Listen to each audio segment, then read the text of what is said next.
आज की खास मुलाकात में हमारे साथ मौजूद हैं नेशनल अवामी यूनाइटेड पार्टी के national president mister Sandeep Singh ji. Sir, स्वागत है आपका न्यूज़ सर इंडिया में। संदीप सर, आपसे जानना चाहेंगे कि जम्मू कश्मीर जब से 370 और 35 से टूटा है, किस तरह की तब्दीलियां आप देख रहे हैं? बहुत ज़्यादा तब्दीलियां आ चुकी हैं जम्मू कश्मीर में। जब सरकार तो नया जम्मू कश्मीर कह रही है, क्योंकि उनके हिसाब से नया जम्मू कश्मीर है। हमारे लिए तो वही हाल है कि पहले तो ये कह रहे थे कि हम यूटी बनाया है, डेवलपमेंट करेंगे हम लोग, मगर उससे तो हम पहले ही ठीक थे, जैसे थे वैसे ही थे। अब तो और ज़्यादा बदहाली का दौर आ चुका है। हर जगह प्रोटेस्ट, हर जगह जो भी इन्होंने रूल्स रेगुलेशन बनाए हैं उसका कोई अता पता नहीं है। ऐसे कानून रात को बना दिया जाता है, सुबह पता चलता है जम्मू कश्मीर के अवाम को कि हमारे लिए कोई इन्होंने और कोई स्टेटस इस्तेमाल में लाया है, या सरकारें जो भी अपना काम कर रहे हैं। सबसे पहले तो जो बेरोज़गारी है, अभी जो नए लगाने की बात हो रही है, उनको तो चलो होल्ड पे रखो, जो पहले लगे हुए हैं उनको भी इन्होंने समझे खज्जली कर दिया हुआ। आप एसपीओ के देख लो, आप रैबरे खेल देख लो, होम गार्ड्स देख लो, एनएचएम एम्प्लॉई और भी जो लोग डेली वेजर लगे हुए हैं, उनको भी कोई इन्होंने सिस्टम में नहीं लाया। चलो, अगर आप परमानेंट नहीं कर सकते, कम से कम इक्वल पे इक्वल वर्क, अगर वो उनके बराबर का काम कर रहे हैं तो आपको वही बेनिफिट दे दो, वही अलाउंसेस दे दो आप उनको। मगर कम से कम 4,000 5,000 किसी की तो पे ही नहीं आती है। अब जो एसपीओ का जो मुद्दा है, इनको तो अब इनकी एज इतनी ज़्यादा हो चुकी है, इनका तो कोई अता पता, उनका भविष्य ही कोई नहीं है। तो वो अपने बच्चों के लिए, अपने परिवार का वो कैसे करेंगे? उस सरकार जो होती है, जब सरकार लोग चुनते हैं तो सरकार लोगों के लिए होती है, ना कि लोगों के लिए मुश्किल पैदा करने का काम करती है। इनके एक भी मसला हल नहीं हो रहा। तो इससे बेहतर है कि ये हमें जो हमारे जम्मू कश्मीर की जो जैसे पहले रियासत थी हमारी, ये हमें वापस वो दे दें। हमें तो कभी कभी ये लगता है कि ये बाहर के लोग आके अब हम पे राज करें, जैसे अंग्रेज़ों ने राज किया, अब ये भी हम पे वैसे ही कानून थोपे जा रहे हैं। और जम्मू कश्मीर में जो कानून लागू होता है, जम्मू कश्मीर की आवाम का एक भी बंदा बीच में नहीं बैठा होता, ना हमें पता होता है कि ये लोग क्या करने वाले हैं। जी, तो संदीप जी, बात करेंगे हम, जैसे 370 और 35 से तोड़ा गया था। बीजेपी का शुरू से ही जो मैनिफेस्टो था उसमें ये बात थी कि 370 और 35 से जो है वो हम तोड़ेंगे। वो चीज़ जो है लोगों ने, मतलब अपना वादा जो था उन्होंने पूरा किया, लेकिन स्टेट को तोड़ के यूटी में तब्दील करना और दो टुकड़ों में बांटना, इसको कैसे देखते हैं आप? बंटवारा अच्छा नहीं होता, चाहे वो 47 में हुआ हिंदुस्तान और पाकिस्तान का, और आज भी हम जो हालात से बदतर है हम लोग भुगत रहे हैं। दिल्ली से कहना कि हम जवाब दे देंगे, हम ये कर लेंगे, मगर जो बॉर्डर पे जो लोग रहते हैं, जिनके जानवर नुकसान हो रहे हैं, लोग नुकसान हो रहे हैं, जिनके बच्चे, छोटे छोटे बच्चे, जिनको पता नहीं होता, खेलते वक्त गोलियों के शिकार या बारूद के शिकार हो जाते हैं, उनके लिए जिम्मेवारी कोई उठाने को तैयार नहीं है। बस दिल्ली में बैठ के बोलना है, या अपने अपने दफ्तरों में बैठ के बोलना है, हम मुँह तोड़ जवाब देंगे। पहले जो वहाँ पे बॉर्डर पे जो लोग रहते हैं, जो वहाँ पे मुश्किलात का सामना करें, उनके लिए करो। और दूसरा बात, जम्मू के साथ इन्होंने किया कि अब जम्मू कश्मीर को अलग कर दिया, लद्दाख को इन्होंने अलग कर दिया। अब तो जिस हिसाब से इनकी सियासत है, अब तो ये लोग ये भी आवाज़ उठा रहे हैं कि जम्मू अलग कर दो, कश्मीर अलग कर दो। बंटवारे की राजनीति चल गई है। कल को बोलेंगे जोरी पूंछ अलग कर दो, किश्तवाड़ डोडा अलग कर दो, जम्मू अलग कर दो। बंटवारा चाहे घर का हो, चाहे रियासतों का हो, तो इसका जो नतीजे हैं आज तक अच्छे नहीं आए हैं। ये आप हिस्ट्री उठा के देख लो, जब हमारी सरकार हिस्ट्री उठा के, मगर इनके लिए अपनी राजनीति चिपकानी है। यहाँ से वोट आएगा इनके लिए, वो अच्छा है, वो हिस्सा इनका, यहाँ से नहीं आएगा तो उसको दरकिनार कर दिया जाएगा। अब जम्मू कश्मीर अलग, लद्दाख अलग। अब हम लोग जब लड़ते थे जम्मू कश्मीर और लद्दाख एक, आज भी जम्मू कश्मीर और लद्दाख हम एक ही समझते हैं, मगर लद्दाख ने बिल्कुल काट के साइड पे दरकिनार कर दिया उसको टोटी यूटी। और जम्मू कश्मीर के जो हालात है दिन ब दिन बस से बदतर हो रहा है, और इसका पब्लिक नहीं है, जो इसका दोष है ये सरकार पे जाता है। एडमिनिस्ट्रेटर वही करेगा जो सरकार उनको ऑर्डर फॉलो करने के लिए बोले, वो वही फॉलो करेंगे, चाहे कोई भी हो।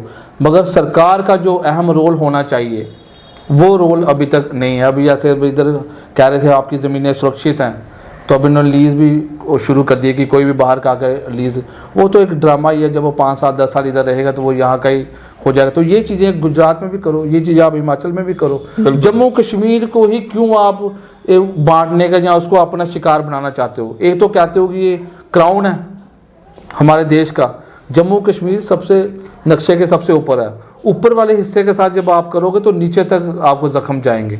और ये हो रहा है, आतंकवाद के साथ हम उलझ रहे हैं, ठीक है। उसके बाद इन्होंने अब हमारे बच्चों के लिए, हमारे लिए काम करने के लिए 4G का वो टोटली बंद कर दिया है। मुझे समझ नहीं आती, दिल्ली में कल इतना कुछ हुआ है, वहाँ पे नेट ऑन चल रहा है, मगर जम्मू कश्मीर में ऐसी कौन सी आफत आ चुकी है जो 4G बंद नहीं है? और ऊपर से कहते हैं जो 4G की आवाज़ उठाएगा वो मिलिटेंट कहलाएगा। वो 4G जो इस्तेमाल करने वाले जम्मू कश्मीर लोग, हम लोग आतंकवादी हो गए, और बाकी यहाँ के लोग हैं वो ठीक है। तो सरकार में भी तो ऐसे लोग बैठे हैं जो समाज को दाग लगाने का काम कर रहे हैं, तो वो आराम से बैठे हैं। मगर हम लोग जो आवाज़ उठाएंगे हमारे लिए मुश्किलें। अब कल ही इनका बयान आया कि किसी को मका देंगे। इनकी जो ज़ुबान है वो इनके कंट्रोल में नहीं है, क्योंकि शायद कुर्सी का नशा इतना हो गया कि इनको होश ही नहीं रहा कि हम लोग क्या करें। रोज़ इनके दफ्तरों के बाहर प्रोटेस्ट हो रहे हैं, प्रदर्शन हो रहे हैं, लोग गालियाँ निकाल रहे हैं, मगर ये अपनी वाहवाही लूट रहे हैं। मुझे समझ नहीं आती ये प्रशासन भी क्या कर रहा है, और जो सरकारें हैं और जो इनके सरकारों के जो नुमाइंदे बैठे हैं इधर, ये भी बांटने की राजनीति कर रहे हैं, जोड़ने की राजनीति नहीं कर रहे जी। और जब से यूटी बनी है, कम्युनल आप देख लो, कोई भी पोस्ट आप देख लो नीचे कम्युनल बना दी जाती है, चाहे वो कोई भी धर्म विशेष हो, वो अपने कमेंट छोड़ता जाता है। और जब से बंटवारा हो रहा है हम लोग बढ़ चुके हैं। पहले तो इतना कुछ था नहीं जम्मू कश्मीर में, अब तो कोई कहीं पे भी घुसकर कहीं पे भी बोल के किसी भी वर्ग के इंसान को कुछ भी बोल सकता है। ये आज़ादी ये बंटवारे के कारण हुई है। इसलिए यही मैं इनसे दरख्वास्त करूँ कि बंटवारा जब हिंदुस्तान पाकिस्तान का हुआ तब भुगत रहे हैं, तो अब जम्मू कश्मीर और इसका बंटवारा आप लोग ना करो। जी। तो संदीप जी, जिस तरह से बात करेंगे, जिस तरह से आपने कहा कि बद से बदतर हालत जो है जम्मू कश्मीर के हैं अभी की, अगर हम बात करें तो इसका ज़्यादा जिम्मेवार आप किसको मानते हैं? क्या पीडीपी जो बीजेपी के साथ एक कोलिशन गवर्नमेंट जो बनाई थी, क्या पीडीपी का भी इसमें उतना ही हाथ है जितना बीजेपी का है? ये तो हाथ दोनों का ही होता है। अब ये कह रहे हैं हमें पता नहीं था, और दूध पीते बच्चे तो है नहीं कि इनको पता नहीं है कि इनको इंजेक्शन लगने वाला है, तो आप सोए हैं। खुद ही सारा कुछ करके जब सरकार हाथ से, जब इनसे इनका कंट्रोल आउट ऑफ कंट्रोल हो गया, तो फिर वही हिसाब के अंगूर खट्टे थे। तो हमें पता नहीं था, मैं ये नहीं था। ये पीडीपी और बीजेपी नहीं समझता, जो पहले इसके पहले सरकारें रही हैं तो उसके भी शिकार हम हुए हैं। पिछले 50 साल से देखा जाए, कोई 500 पे लगा दिया, कोई 1000 पे लगा दिया, अपने से लगाते गए। मगर उन जिसको आप लगा रहे हो, जैसे आप अपने बच्चों को स्कूल में पढ़ाते हो और देखते हो कि इसके बाद हमने कहाँ डालना है, तो जो आप सरकार में आप किसी को 500-1000 पे लगा रहे हो, कम से उसका भी भविष्य तो देखो, क्योंकि उसके पीछे भी परिवार है। आज वो 20 साल का, कल को 25 का होगा, फिर 50 होगा, उसके बच्चे होंगे, उसका खानदान आगे बढ़ेगा, वो कैसे चलेगा? ये सिर्फ इन्हीं का मैं नहीं कहता, क्योंकि इनको तो अभी थोड़ी देर हुई है। मैं इसके पहले जो पिछले 20 साल से 25 साल से जो एसपीओ या कोई लगे, इनका दोष जो पहले की सरकारें थी वो था। और दूसरा, पहले की सरकारों ने ये हालत की है कि जम्मू कश्मीर का जो एक नेशनल हाईवे है वो एक ही ऑप्शन रखा था, चाहे वो एनसी की थी, चाहे वो कांग्रेस की थी। ये अपनी रोटियां सेकने में मसरूफ़ रहे, इन्होंने पीछे नहीं देखा। और आज तक आप देख लो, जम्मू कश्मीर का एक ही रास्ता है, दूसरा कोई रास्ता है इन्होंने इनसे ऑप्शन तक नहीं लिखा। इतनी नालायक सरकारें रही हैं। तो ये 2-4 साल से थे, इनको तो समझ ही नहीं आया कि हमने क्या करना। मगर ज़्यादा दोष उनका है जो पिछले 50 सालों से जिन्होंने खाया है, बैठ के इधर बैठ के मलाइयाँ खाई, अब 370 के नाम पे खाएंगे, वो वापस नहीं आने वाला। ये चाहे उल्टा खड़े हो जाएं, चाहे और कहीं चले जाएं, चाहे जो मर्जी करें, ये सिर्फ आवाम को गुमराह करने वाला काम कर रहे हैं। 370 वापस नहीं आने वाला। जी।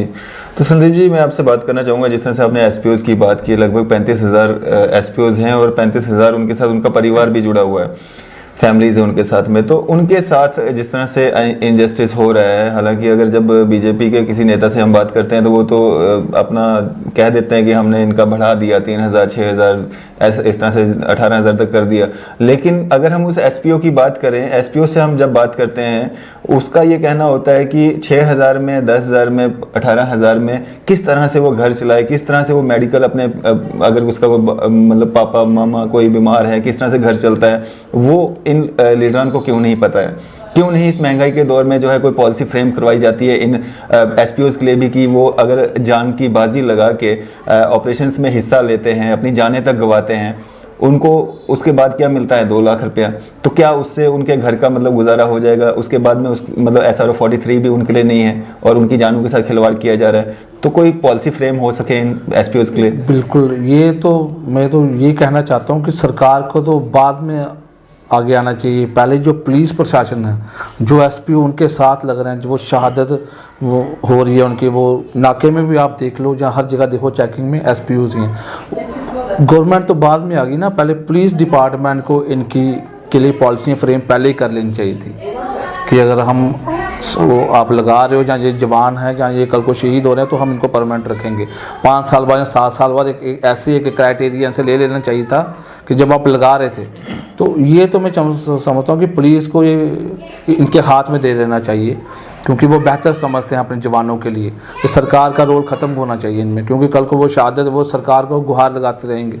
और वो एडमिनिस्ट्रेशन में है, इनके पुलिस डिपार्टमेंट है, वो अच्छा काम कर रहा है, तो वो उनका दर्द बेहतर समझते हैं सरकारों से, हम लोगों से ज़्यादा पुलिस ही पुलिस का दर्द ज़्यादा समझती है, क्योंकि वो पता है कि हम फोर्स में हैं, क्या मुश्किलात हैं या कहाँ पे। और पहाड़ों में भी एसपीओ हर जगह, और इतने से इनका गुजारा क्या है, इससे किसी का भी गुजारा नहीं होगा।